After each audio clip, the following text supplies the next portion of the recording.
নমস্কার।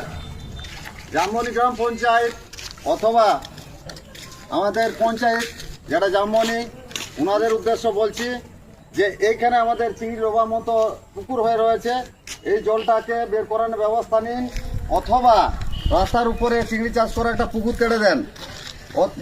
বহু যাত্রী যাচ্ছে আসছে, আছাড় খাচ্ছে, পড়ে যাচ্ছে। ওনারাও আর জল ভিজে সে কথা বলা নয়, আমিও পড়েছি, ভিজেছি, পায়ে আঘাত হয়েছে, এই দেখুন। কিন্তু আমার করার কিছু নেই। অতএব যাহাতে এটা সংস্কার হয় তাহার জন্য ব্যবস্থা করলে খুবই আমি উপকৃত হব। আমার জামবনি ব্লকের যে বিডিও সাহেবকে আমি যথাসাধ্য আমাদের এই জামবনি অঞ্চলের যে পঞ্চায়েত প্রধানকে জানাইব, আপনি একটু করে দিলে ভালোই হতো।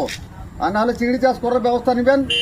জামবনি থেকে দুবড়া বেলিয়া পথ জানকিডি টুকলিগাড়া এবং যে দুবড়া যাচ্ছে, দুবড়া থেকে যেটা হচ্ছে আমাদের ঝাড়গ্রাম বর্ষল, সেই পর্যন্ত এটার মধ্যে এটা বেশি দেখা যাচ্ছে।